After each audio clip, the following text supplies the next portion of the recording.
Welcome to Research Renaissance, presented by the Karen Toffler Charitable Trust. Embark on a journey into the forefront of cutting-edge brain science as we feature insightful discussions with a diverse array of guests, from early career researchers pioneering groundbreaking science to influential voices in investment communities, policymaking, and research institutions. Together, we delve into neurological diseases, their causes, treatments, and the quest for cures.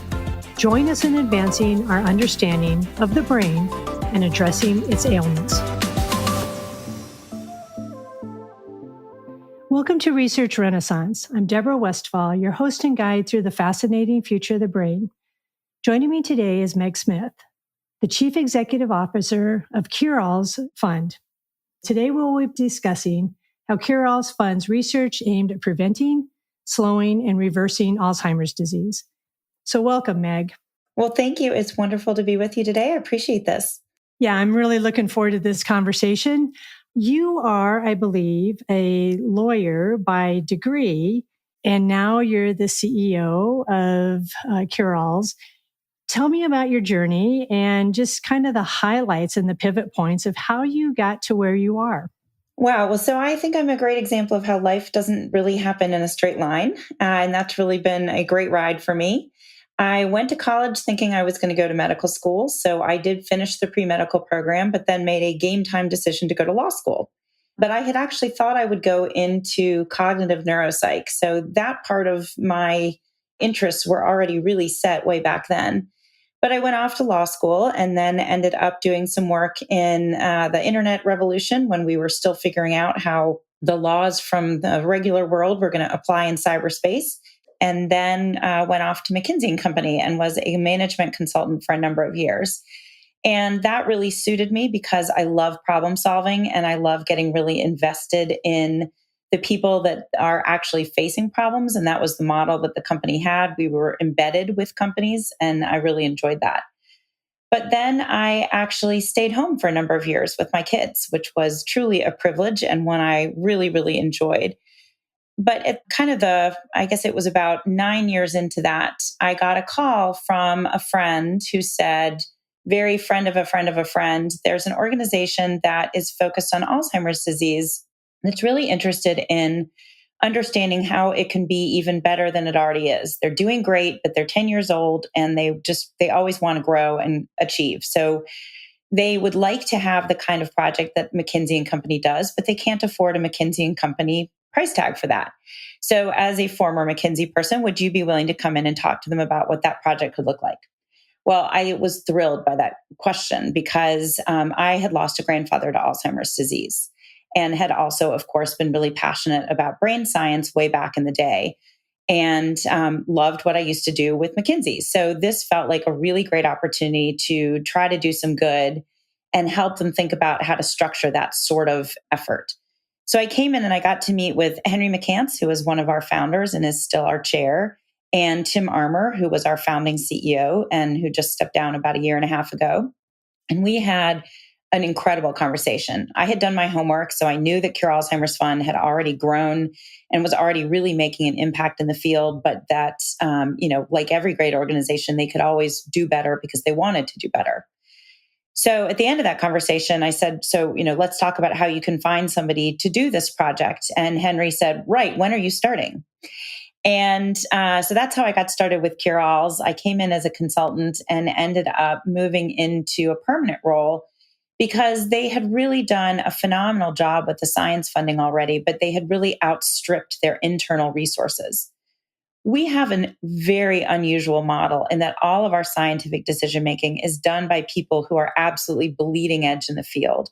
They are leading the world's top labs, and they essentially volunteer their time to help us figure out how our donors' resources can best be used to accelerate progress. And we really believe in our model because we believe that these are the people who know this field better than anybody because they are living, breathing, and frankly, sleeping it. But that means that in order to use their time wisely and well and fairly, you really have to have robust decision-making processes that get the right information to the right people at the right time so they really can make a good decision.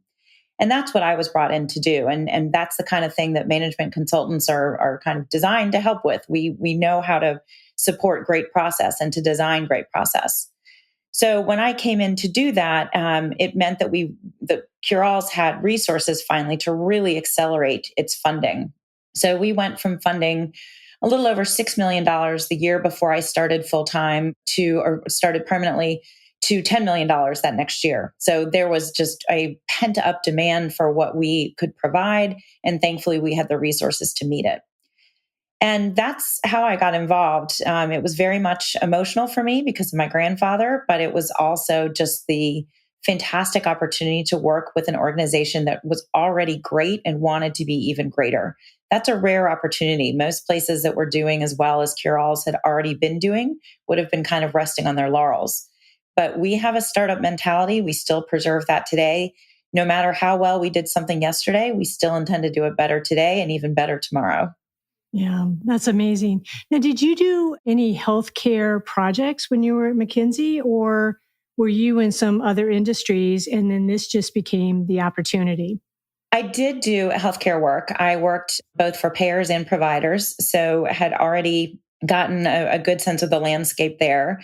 I also did a fair amount of work in governance, which again is very much about process management. And when you want to really do a philanthropy right, governance is just vitally important because it's very easy to have conflicts of interest and embedded perspectives that can essentially tinge what you do in ways that are unfortunate. So governance matters a lot. That's something that I also had always thought a lot about because of my law degree. So again, I just was very serendipitously extremely well situated for this job. Yeah. So can you go back a little bit in the history of Cure Alzheimer's or Cure-Alls and just how did it get started? And, why did it start with kind of this unique model or did it start with this unique model that you talked about? Is there been some transition over the years? Because it's around 20 years old. Is that correct? That's right. We are 21 this year.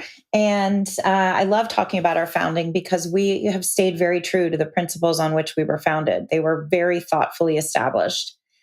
We were founded by three families that had members afflicted with Alzheimer's disease. And these were families where there were a lot of resources available because they had had great success in business, particularly venture capital. And so when they took their loved ones to the best clinicians at the best institutions, not just in the United States, but anywhere, and said, what do we do? This is a disease that, you're telling us we've known about for 100 years. How do we help this person that we so desperately love? When they were told, why don't you try some ibuprofen and it might help with the sundowning, they were appalled and they were angry and they were by nature impatient. And they were the kind of people who, when tough, horrible things happen to them, they take action. And so they said individually, because this was before they had all met, or at least met with the understanding that they were all going through it, I want to do something. I want to change the system. I know what works in other contexts to make things happen faster, to make technology get developed faster, to grow our knowledge faster. And I want to make sure that science is being pursued in the same way. So they really started with this venture capital philosophy of you find the best talent and you bet on talent. You worry less in some ways about whether it's this specific idea versus they've got a track record that says whatever their current idea is more likely to be right than wrong. You empower them, you give them the resources that they need, and then you get out of their way. And we were founded on that basis, and we still operate on that basis today. They, at the time, convened the scientists that the clinicians told them were the best in the business. And they said to them, what's holding you up? Why is it that we don't have better answers here? And they heard a lot of different things, specifically a lot about technology, but ultimately the answer was money and time it took to get money. Alzheimer's was extraordinarily underfunded by the federal government for decades and decades and decades, long after diseases like cancer and heart disease were getting a lot of funding on a per patient basis. And Alzheimer's just didn't get that. And there are lots of reasons for that. Alzheimer's doesn't have adorable small children that, you can see in commercials. Alzheimer's doesn't have a lot of, we're going to make this person like a 40-year-old again. People are still going to be aging, even if you prevent or cure their Alzheimer's disease. And at the time, Alzheimer's disease was kind of where cancer had been 20 or 30 years earlier. People didn't used to admit when their families had cancer in them.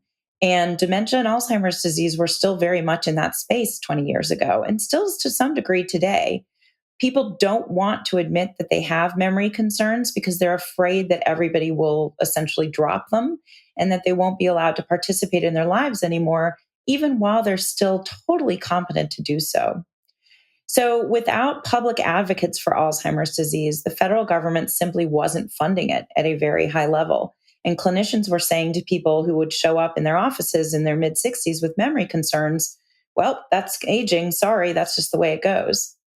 But as we saw progress across the rest of the biomedical world, as people were living longer and healthier lives, it became abundantly clear that healthy aging is not dementia. Dementia is not inevitable, and that there are not only healthy agers, but super agers among us. And we all deserve that.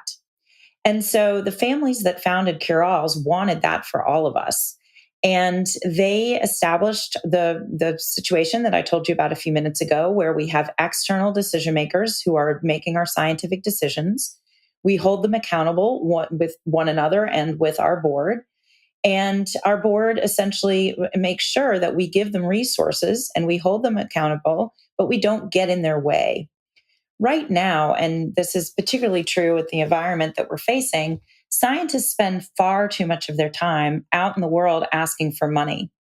And frankly, they're not very good at it, nor should they be very good at it. They are really good in the lab. They are really good at the bench. And it is to all of our benefit if we can make sure that they're spending most of their time in the lab and at the bench, not wandering around asking for money, not writing grant applications that have to be, 120 pages, and you already have to have so much data. It's like you already did the project before you can even ask for the money. Our system is not allowing for high risk, high reward ideas to be funded quickly and effectively. And we really want this on a VC basis, meaning it's a fast kill system. The scientific method says you have to pursue things with the attempt to prove yourself wrong. You can't prove yourself right. You can develop data that supports your hypothesis, but you can prove yourself wrong. And the faster we kill off bad ideas, the better we are at spending money and resources on the ideas that survive. And that's what we exist to do. We seed the ideas that feed through the rest of the system. Most of what we fund is pre-competitive, meaning that it's not even necessarily amenable to intellectual property protection, and nobody's going to be able to start a business on the basis of it. On the other hand, if people like us don't fund new ideas and figure out which new ideas actually have legs and de-risk them, downstream investors are not going to put money into them because, again, it's too risky. And all we're going to get are drugs that are a little bit better than the drugs we already have. And frankly, as grateful as I am for the drugs we have, they're not good enough. And making them a little bit better is not enough. So that was a long answer to a short question. Sorry about that. I think there's common, and the Karen Toffler Charitable Trust is teamed with you guys on a couple of these projects. And so, there are kindred spirits here as far as who to fund and how to take some risk and how to maybe be disruptive, because, there is a grain wave that's going to hit us here. And, all projections that, just millions of people and trillions of dollars and just heartbreak that comes along with a lot of this. And so I appreciate you going through that. So you talked about scientists and, not making them always ask for money. And I agree with that. You want them, doing what they're really good at. Do you fund then more than 1 year? Is your funding model, because that's kind of one of the problems is they're always looking. So some of this money is only for a year, 18 months. Is your funding model kind of different than most? So our funding model is on 2-year cycles for the most part. So we do require an annual report every year because we want to make sure that people are doing what they're supposed to be doing and that their developing data is consistent with their hypothesis. Sometimes things can actually be killed off after a year, and that's a successful project. They did what they were supposed to do. We don't punish people for that. We actually reward them for that. But at the end of that 2-year cycle, people do have to reapply, but our applications are very short. I mean, we can easily review a project on a 10-page application. So this is not a 120-page NIH document. But we do require that every 2 years because we want to see where the science is going. But we will then award a second cycle for the right project if it's heading in a good direction. Generally speaking, after about 2 cycles, we try to push the bird out of the nest, meaning that they should have enough data by now to be able to go off and get that longer NIH funding grant that's, going to support more incremental work because we have already supported the proof of concept. And sometimes they're able to go off and get for-profit investment, depending on the kind of project that we've been funding. We fund the same people often for years and years and years, but we're funding different ideas with them. And that's very intentional because, again, people who have a great track record have earned that track record and are likely to be right again. That said, every year we're excited about the new people that we find, the new ideas, the new institutions. We're now funding, I think, about 10 countries or so. So we're on multiple continents. So the grants are long enough, but not too long, because we really do want to make sure we're proof of concept and not incremental. Yeah. So how do you find the talent? Is it, referral from some of the people that you've already funded? I know you mentioned that you've got a board that kind of helps you with that too.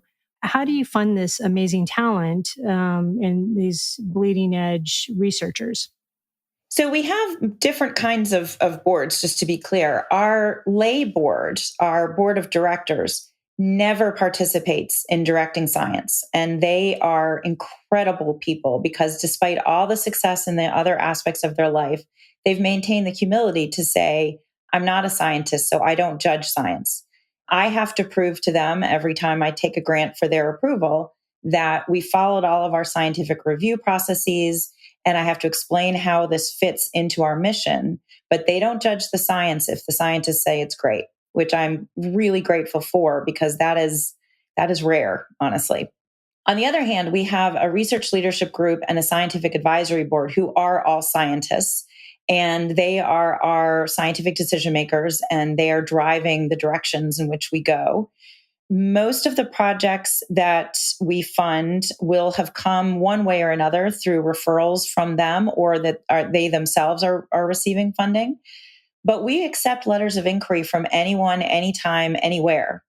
And that means that sometimes we will fund a project from somebody that we had never heard of at an institution we had never funded before because they came to us with a great idea. They could explain how they wanted to pursue it, why it would matter, and that they actually had the chops to do it. So we have an unusual model in that respect as well, because we intend to be a responsive funder. So we're not throwing out requests for proposals and telling people what we want them to pursue. We allow them to come to us and say, this is what I'm most excited about. This is what I think is the most exciting and interesting, and it would change everything if it's right idea that I've got in my head. Can I get support for this? Under the right circumstances, we generally will respond to an LOI within 2 to 3 weeks, and we will respond to a proposal within 8 to 10 weeks. So we can get the whole process turned around in about 12 weeks from idea, first time they've ever contacted us to the wire being received by their institution. That's incredible, especially in some of these researchers, at least that I know. It takes them sometimes a couple of years to get things through NIH, and a couple of years is a long time. So that's amazing. So let's kind of transition to you and you taking over as CEO, and was that a big jump for you personally? Was it just kind of stepping in? And then what is it now that you kind of lead? Where are you going to take the organization? So again, I owe all kinds of credit to my predecessor. He was a very inclusive leader. And so I had already had some insight into the other areas of the organization beyond the research program, which of course is what I was running before. So it wasn't as much of a transition as it certainly would have been for somebody else coming in from the outside. And I also have fantastic colleagues that I had been working with for a long time who welcomed me into the new role. And I describe it as a group transition. And I feel like we really didn't miss a step, honestly. And that's truly a credit to the organization that had been built before I took the role and to the wonderful generosity of my colleagues. Again, I think I said this to you perhaps before we started. It is very much more of an evolution than a revolution because we were already doing such great work and we were making such great progress. We have continued to grow thanks to the support of our donor community. And so we are meeting more and more of the needs of the research community, which is what we exist for. In terms of our future directions, obviously, I would like for us to continue to grow because we're not meeting all of the needs. And the needs are great. And in the current federal funding environment, those needs are becoming dire, in fact. So we would like to do everything we can. One of our principles is to be the best possible partner to scientists that we can be. And so when they are struggling and when they are facing challenges, we want to help them meet them. And in order to do that, we, of course, have to grow our resources. The other way our model is extremely unusual is that our board, our trustees, and certain other donors pay for all of our overhead expenses. So when a general donor sends us $1, that dollar goes right to our research program. And I really appreciate that model because I look the people who pay my salary and all of the other expenses for the organization in the eye every year. And I explain exactly where the dollars are going. And I like that kind of accountability. But it is also challenging because many people are less enthusiastic about supporting overhead and they are less comfortable with it. What we find is that people, when they are new to us, really appreciate being able to have all of their dollars go to research. As they continue to support us and they learn more about us and they learn to trust us, then they become more willing to support our overhead. So my job is to continue to grow that overhead base as well as our general donations to make sure that our model continues to be sustainable. So you mentioned pharmaceutical kind of research for pharmaceuticals. You talked about technology. Where is kind of the priorities in the research that you fund? And is it shifting as you think about maybe the next 5 or 10 years? So it is absolutely shifting, and it's shifting kind of from both ends, which is fascinating to be a part of. So on the downstream end, we are thrilled that there are now 2 drugs that are approved that are disease modifying. But everyone can agree that those drugs don't do as much as we want done for patients, and they are only available to a very small slice of the patient population because of the disease stage that they are useful in. So we are supporting research that's doing things like trying to understand how to predict who is at risk of the side effects that can be serious with those drugs, or how to deliver those drugs in a way that would make those side effects less likely. So we're doing work to try to make the existing drugs better. And there are lots of, the pharmaceutical companies themselves are doing that as well. We don't receive any funding from pharmaceutical companies, so our work is completely independent of that.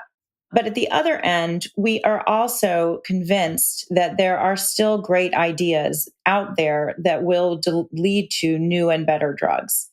And what do I mean by that? The fundamental biology of Alzheimer's disease is still far too poorly understood. We still cannot explain mechanistically exactly how beta amyloid induces Alzheimer's tau pathology, why Alzheimer's tau pathology is different from the tau pathology you see in other tauopathies. What exactly is the role of the innate and adaptive immune system in all of this? And what do we want from it at different disease points? Do we want it to be more aggressive with plaques and less aggressive with tangles? These are questions that we do not have full-fledged answers to. And every time we do a better job of elucidating the pathways involved here, we get another opportunity to intervene, another potential place that a drug could make a difference.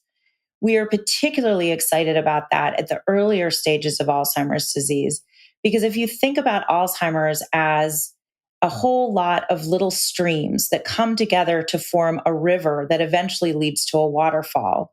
If you could change the course of just a couple of those streams, divert them just a little bit, or shut them off altogether, you might never get to that waterfall. So, given the complexity of this disease, the complexity of all diseases that affect the brain, we anticipate we're going to need multifactorial responses to this. And that means we have to understand the biology from all different dimensions and all different directions. I would love to say I expect a silver bullet. I'm not here to tell you that today. Yeah.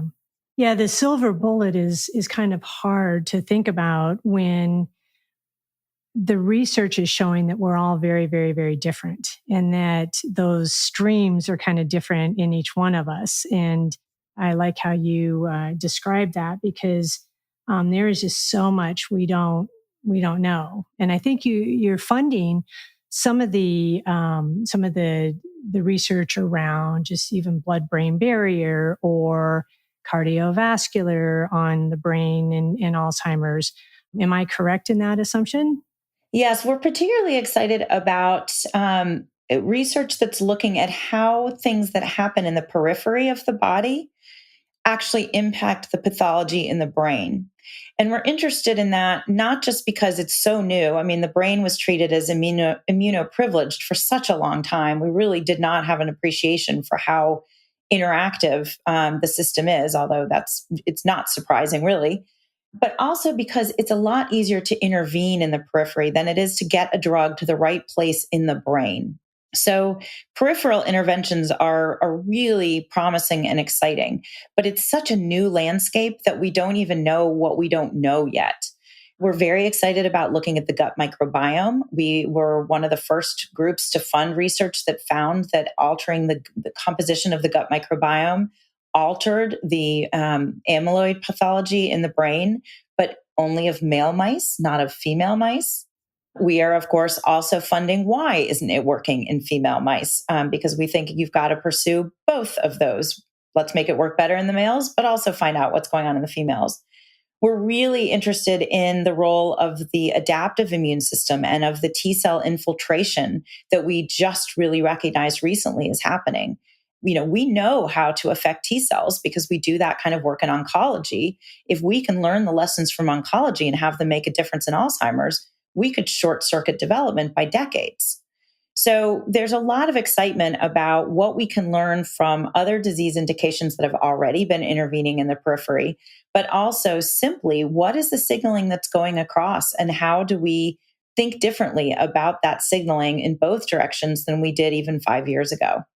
You talked about the kind of the research ecosystem right now and the role of philanthropy and cure-alls and other foundations, just kind of meeting the needs. And today it's dire. What do you see is your role or cure-all's role in having this advocacy or these policy kind of decisions around the future of research, especially in this area of Alzheimer's? So we have always been willing and have advocated for more federal funding at the NIH level. I mean, that has been our kind of primary advocacy role, was ensuring that there was as much federal money going towards Alzheimer's research, and also through other programs like DARPA also does quite a bit. And we have also advocated on questions around things like let's make sure that the postdocs are making a living wage so that we don't lose the next generation of scientists and that sort of thing. We do not advocate on behalf of any proprietary therapeutic. So, for example, when the two and the third drug, which has now been removed from the market, when they were up in front of the FDA, we did not participate in lobbying because we believe strongly that the FDA has great experts and it has external panels of wonderful experts. And we should let them do their job in determining the safety and efficacy of these kinds of drugs. And we don't want to pursue an agenda for any proprietary therapy, again, because our goal is to raise all boats, so to speak, to fund research that is pre-competitive, that gets published, that everybody gets to read, that then makes every lab and every startup faster and more effective as they work on their own Alzheimer's projects. We really don't want to be in a role where we become associated with any particular effort. So you talked about Cural's funding some of the first research around the gut biome and its relationship to the brain. What are some other kind of really exciting, things that are on the horizon or projects that you're funding that you're very hopeful for? What, if you don't mind sharing? Sure. There's nothing better for me than to get to brag about the research that we're supporting because I'm so proud of it and it's so fun to read and to talk to our scientists about. We have, I could never pick my favorite projects. It would be like choosing my favorite child because we only fund things that we're really, really excited about. And we have that privilege because there are so many ideas out there. We can never fund all of them. So we only fund the ones that really are the most exciting. We have an entire consortium now looking at the gut microbiome because of the opportunity there. I'm really excited about their work. We're really interested in discovering whether gut microbiome changes, which happen to people as they age. So a younger person's gut microbiome is already different from a healthy older person, but a healthy older person is also different from an Alzheimer's patient. So we want to get a handle on what changes are happening when, and what does that tell us? Are they prognostic in some way? And how would you want to intervene? It is really the wild, wild west right now. So few of the microbes that live in our gut have been very well characterized that the amount of work that needs to be done is enormous, but the promise is huge, not just for Alzheimer's, of course, but for many other diseases. So that is certainly an exciting area. We continue to be really, really excited about learning the role of APOE, and in particular, whether APOE2's protective effect can be imitated for other people. APOE2 is, of course, quite rare, but it is very protective. And so rather than just saying, let's focus on the negative effect of APOE4, which of course we are also studying quite a lot, we're really interested in saying, can we replicate APOE2? Let's not settle for neutral, which is APOE3. Let's go further than that and get that protective benefit. In order to do that, though, it's an incredibly complex question because APOE does so many different things, both in the periphery and in the brain. And its role as an immune agent is quite interesting as a part of the immune signaling. But it also is cholesterol transport and a whole bunch of other things. So it's a very complicated question, but it's one that matters a lot. We are really excited about a sort of a group of new projects that we have going that are looking at kind of brain function in terms of waves.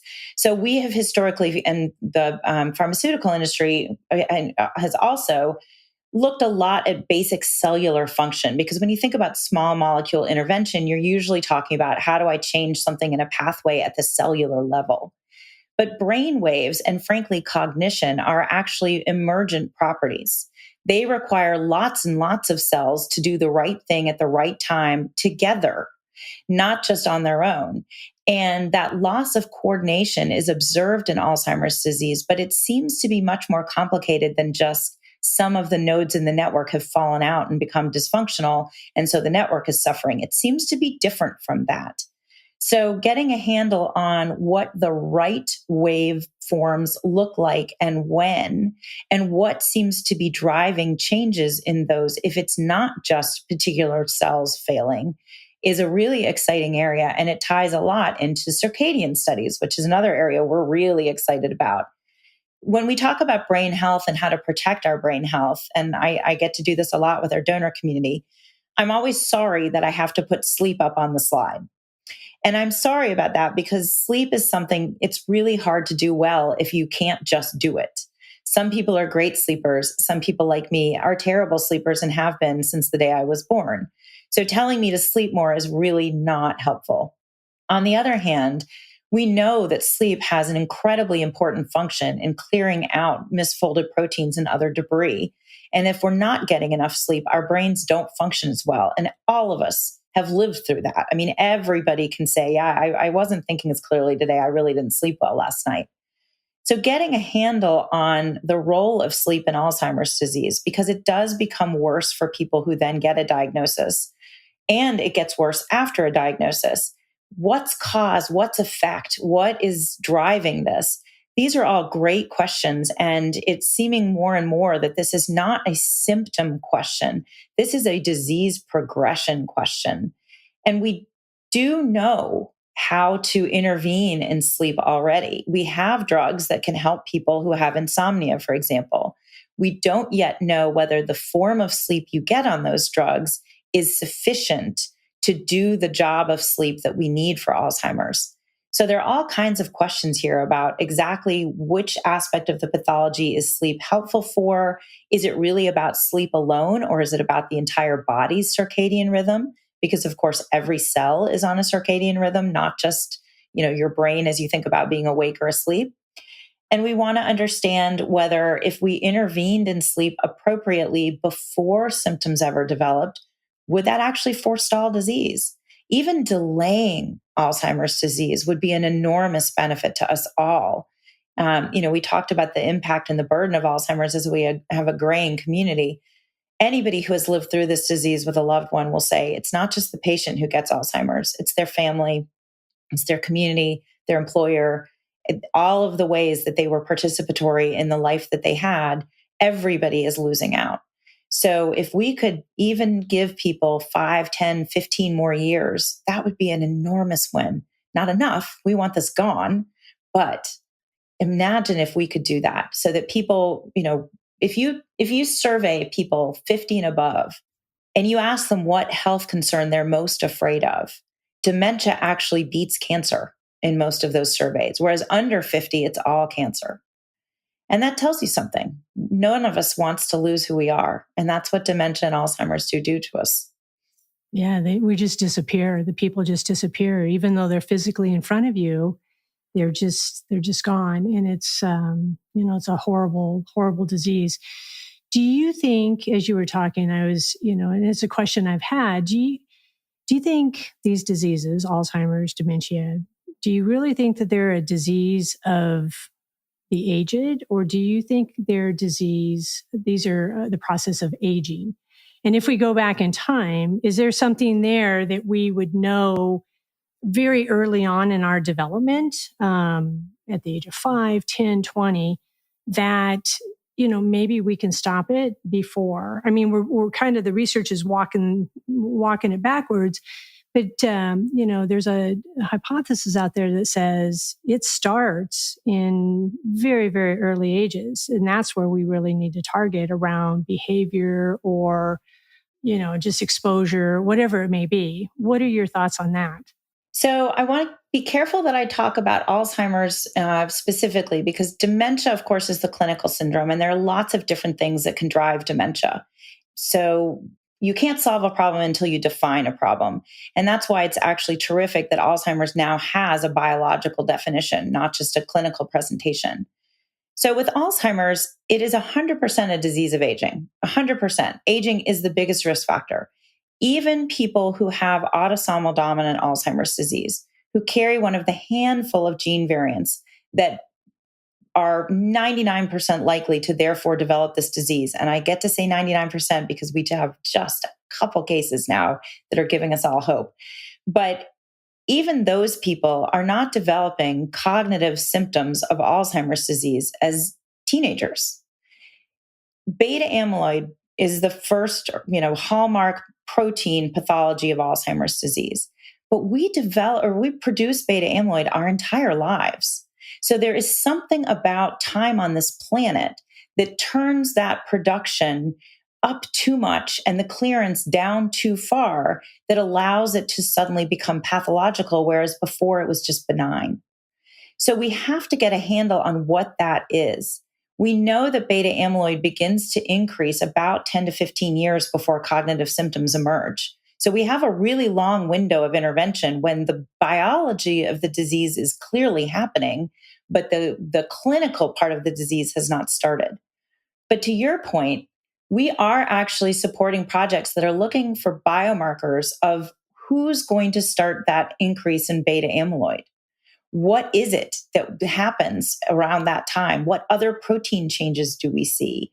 What else could there be? Is it lipid profiles? There are all sorts of different possibilities. So if, again, thinking about the sort of trickle to a stream to a river idea, if we could stop it when it's a trickle, if we could dam it up back then, we do really believe that we could stop this disease from going forward. Beta amyloid is in every version of Alzheimer's disease there is. Now, part of that is because it's now the definition, but it's also because when you look at an autosomal dominant patient who developed the disease in their 40s, when you look at some of the very still mysterious, relatively early onset people in their mid 50s, or whether you look at somebody with a classic case where they have cognitive symptoms developing in their late 60s, a few years into the disease, their brain scans look pretty much the same. So the disease itself, once it gets going, is the same disease, but there are clearly different ways for it to become triggered. And biomarkers to identify those people so we can give the right intervention to the right people at the right time is a really exciting area for us. That said, we don't want to leave behind the people who already have significant beta amyloid or who already have significant tau or who are fully already in dementia. We can't give up on anybody. And so we're cautious about the fact that a lot of the therapeutics that are currently in clinical trials are really targeting that very early stage group. We don't want to give up on anybody. No, I appreciate that. I love that you talked about some of the policy or the advocacy that Curals does around postdoc, making sure that they are funded, making sure that they can, continue their professional pursuits. And that's hard, right? They don't get paid very much. They don't, it's pretty amazing that they've dedicated already 15, 17 years and they find themselves still not making really even a livable wage in a lot of places. Any advice that you have to these researchers trying to stick it out, trying to make this a professional career? Wow. I guess I would start with thank you. I mean, thank you to these people who are so smart, so skilled, who have devoted so much of their lives already to science, knowing that it's not lucrative and knowing that academic medicine, there are not enough tenured spots for all of the postdocs coming through, and that, resources are always challenging. And knowing all of that they choose to do this is not just a testament to their love for science, but to the fact that they actually really do want to do good in the world. And we should all be grateful. I know I get up every day and read these proposals and just think, wow, I mean, this person could be doing all kinds of other things, particularly the proposals that are super heavy on the statistics and the math and the this and the that. They could be making unbelievable amounts of money in finance because math is math, right? But they have chosen to do this because they are fascinated by science, and thank goodness they are, and because they want to end diseases like Alzheimer's. So sorry, that's not what you asked me, but I do want to say thank you because I am really grateful to them and I have so much respect for them. And I guess, the career advice is always going to be the same. Find the best mentor you can and do everything you can to build that career well. Pursue your science with the highest of integrity so that you never have any questions that could undermine you later. Have some trust that the majority of Americans do appreciate what you're doing and are horrified by what's happening right now with the NIH. And, remember, while we do desperately need the best and the brightest in academic medicine, absolutely, because we've got to feed the system, it's also okay to go in and out with industry. And there's a lot of knowledge that can be gained, a lot of understanding about how your future academic medicine projects can then actually find success when they go back out into industry, when you've spent enough time in industry to understand how to de-risk them. So I actually really appreciate when I see postdocs doing a little bit of the revolving door, because I think there's a lot to be learned on both sides. And I think now would probably be a good time to do it if they can find a temporary home in industry. Yeah, I love that encouragement. I don't know why, for me, it was surprising when I really started to kind of dig into this, is just how little they get paid. That just, it really surprised me. And, you start talking to them and they're 40 and 42 and they can't afford a house and rent is too high and they're doubling up. And I don't think most people in the United States knows this and how important this science is to us and what these people are doing. So I kind of share that.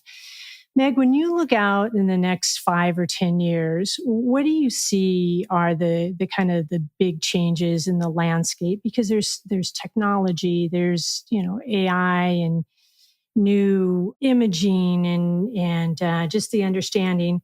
What do you see kind of the big shifts, and what are you the most hopeful for?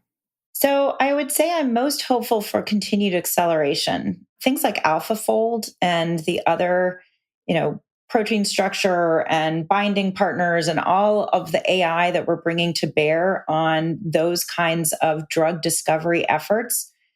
Those are extraordinary accelerators. I mean, it used to be almost a trial and error process with animals in labs, and it would take years if you even ever got lucky and got a good match. And now so much of that can be done in silico. It reduces our dependency on animal models, which I think we can all agree is a good thing.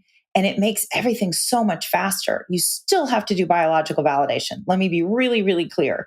Biological validation is vital to actually getting to good answers. You cannot possibly jump from in silico to people. But it's now a question of months or maybe a year or two where it would have been years or decades. And that's extraordinary. I also really believe we are going to continue to have new drugs for Alzheimer's disease. And I am eager for them to be in other drug classes instead of just having more monoclonal anti-amyloid immunotherapies. I am thrilled that we have those drugs. We can't stop there. We can't just make those better. But we're really getting closer. The targets that are in clinical trials right now are very broad compared to the sort of public perception that it's all about amyloid. There's a lot more in there. And I am hopeful that we're going to see some more benefit against tau pathology. We've seen some promising early results. In Alzheimer's, we've learned very much that we cannot get too excited about phase 2 trial data because so often things have failed after that. But we do have some really interesting phase 2 trial data out there. So I'm eager for that to happen. And then I'm also really interested to see what more we can do on the immune response. And I'm interested to see what we can do there, both in the nature of therapeutics, but also in lifestyle interventions. And there are a lot of things that we know we can do about peripheral inflammation. And we don't have a good handle yet on exactly how those interventions affect brain neuroinflammation.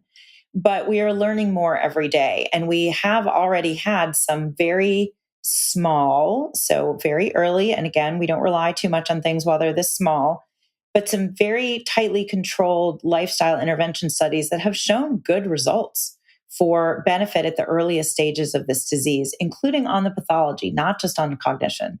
Now, cognition is what matters most. Ultimately, most of us wouldn't care if we had brains full of amyloid and tau if they still worked just fine. But you really want both because you don't want to say we had a temporary improvement in cognition, but actually the disease is progressing. And so it's only a matter of time. That's kind of what our symptomatic drugs do for us. But the more we can do with these lifestyle interventions, the better off we're going to be. Drugs should be kind of a last resort, not a first resort. All of the things that each of us can do individually to make better choices for our brains, we're more likely to make them if we have strong data to support them. So I'm excited to see more work going on in that area so that we can make better choices while we do hopefully have drugs down the road, but let's not wait for them. On the other hand, and you didn't ask me this, I am concerned about the choices that we're making on a society level. We know that the exposome, the things that we're exposed to through our life, have a direct impact on our dementia risk. We don't always know whether that dementia is Alzheimer's because often it's epidemiological studies. We don't have biological information, but 65 to 80% of all dementia cases in older adults are Alzheimer's. So you can basically draw a line there. We know things like air pollution increase our risk of dementia. We know things like poverty in our early life. We know things like less education in early life, smoking, obesity, metabolic syndrome. These are all areas where we have had effective public health interventions at some points, but we are not necessarily staying the course with them. And I worry that we are going to undo some of the benefits that we have seen in dementia and Alzheimer's disease because we are not helping people make better choices, and we're not making choices that they can't make for themselves anymore. I can't control what particulates are allowed on highways, but I have to breathe them in regardless. Yeah, it will be, it'll be interesting as we learn more and we learn kind of that convergence there. And we do need more, I think, as you said, more epidemiology studies looking at the interfaces to, our lifestyle and our behaviors, just the patterns of life and what is that impact. So I share that concern. So you personally, when you think about your tenure and you think about how you're going to, pass the baton, if you would, whatever that time frame is in the future, it could be a long time since you just took over. What do you hope when you look back that you have, what's the mark that you hope that you personally have left on cure-alls or on Alzheimer's research? Ooh, that's a tough question.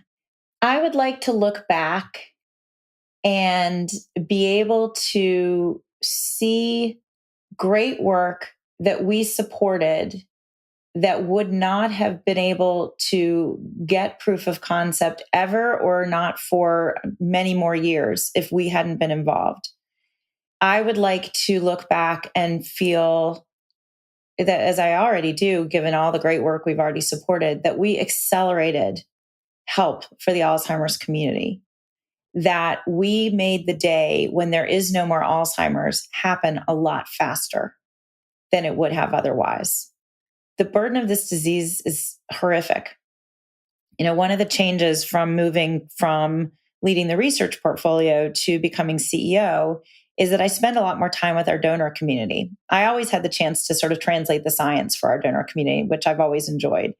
But now I get to spend a lot more time being taught by our donor community about what it's like to live with Alzheimer's, to live with it personally, to live with it in a spouse or a parent, or as I sat next to somebody the other day, a child.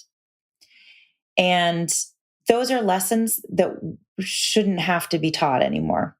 So I would like to feel that I helped that never have to happen anymore. That's wonderful. So as we wrap up here, how do people get in contact with you? How do they get in contact with Cure-Alls? If they want to become a donor, if they're researchers out there with good ideas, how do they get in contact with you?